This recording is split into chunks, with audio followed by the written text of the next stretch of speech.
Hello my loves, welcome back to another video. Welcome back to Jennifer Talks. For those of you that are new here, this is Jennifer Talks, a Port Harcourt based YouTuber.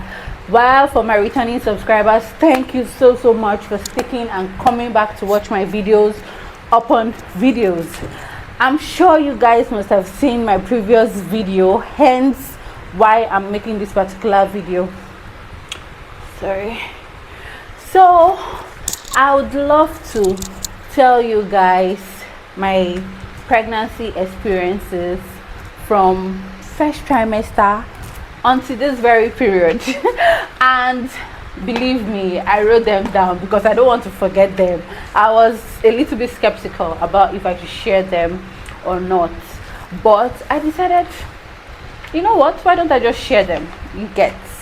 So I wrote most of the things I experienced in my first trimester down, just so I don't forget anyone. I want to give you guys the tea, like word for word, bit by bit, if that makes sense.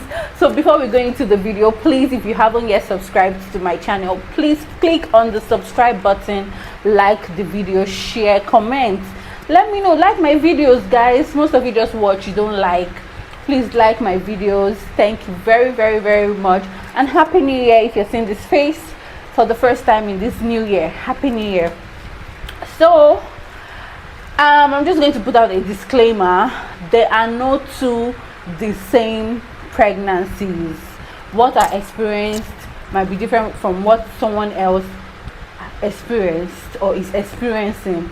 So what I'm experiencing is my own story, not like another person has to experience what I experienced in this particular trimester. So this is just my experience, what I experienced in my first trimester.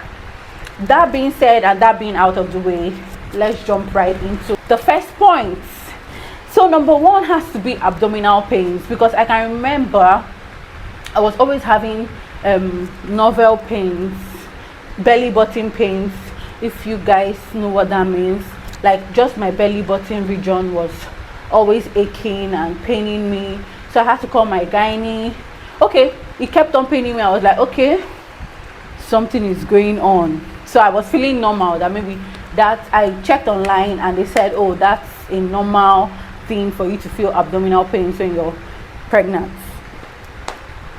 So I didn't bother so much, but there was this particular day I wasn't feeling any pain, I wasn't feeling anything. I had to call my gynae, and I remember I was so worried. I was like, doctor, I'm not feeling any pains, what's going on, and all of that. He was like, it's okay not to feel pains, you're not supposed to be in pains. And that really like made me calm down, because throughout the journey I've always been so nervous. Hold on. So also in the first trimester, most people tend to say that that's like the worst period of their whole pregnancy journey. But it's not the same thing for me, because my first trimester felt like a smooth sailing for me, because like I didn't experience any of all those morning sicknesses, no fever, no vomiting. I didn't experience any vomiting. I wasn't vomiting. The one time I vomited was when I was in a public transport, in a bus, and on a long journey, and the bus was just like, it was as if it was moving my tummy upside down. That was the only time I remember vomiting, but aside that, I didn't vomit throughout my pregnancy. At this point, I'm already very tired because my phone storage is trying to make me angry. But anywho, so my second point has to be hypersalivation. I was always hypersalivated, always wanted to spit out, but I already had this ideology about pregnant women, how they always spit anywhere and anyhow. So I made sure that whenever I wanted to spit out saliva, nobody was there, in order not to disgust most people. And I also helped myself by always chewing gum.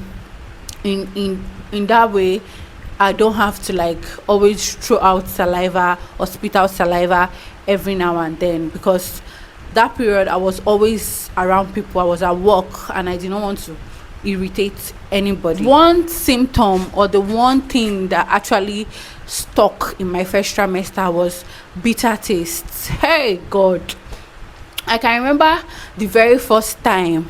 I was like, why is it that anything I eat, my taste is so bitter, metallic taste? Like, no matter if the food is sugary or salty or whatever, my taste will definitely come back to being very bitter. And it made me so uncomfortable. I wasn't happy with that at all, because you need to taste good food and allow it to stick. Do you understand? But this one, I would just eat the food just because I need to eat. I needed energy, but I wasn't getting the exact taste of that food because my taste was always bitter. Another point would be that I was always visiting the toilet a whole lot. I was urinating a lot. Every 15 minutes, I'm going to the loo to urinate. The convenience, I was always urinating, and it's not because I was taking too much water or anything, but I was always going to the toilet. And cravings, I had cravings and I was always hungry. Normally I love food a whole lot. I love food. I don't joke with food, but this one, I was always hungry. I always wanted to eat something. I always wanted to chew something, and it had to be good. Trust me, it had to be good. So there was this one time I was at work and I was craving amala. Hey, I said, where did this amala thing come from now? Because I've only had amala once in my life. So why am I craving for amala? Hey, I was supposed to close work like in an hour, so I just waited. I waited, I endured. When I closed from work, I just went to drag one of my friend that, please, she should come and escort me. Let's go and look for where we'll get amala. Luckily for me, I found it at GRA. The way I sat down and ate that amala, hey, everybody was looking at me, but I no care. I was not bothered. But when I finished the plate, it was as if I should take another one. I see this girl, respect yourself. So I just respected myself, and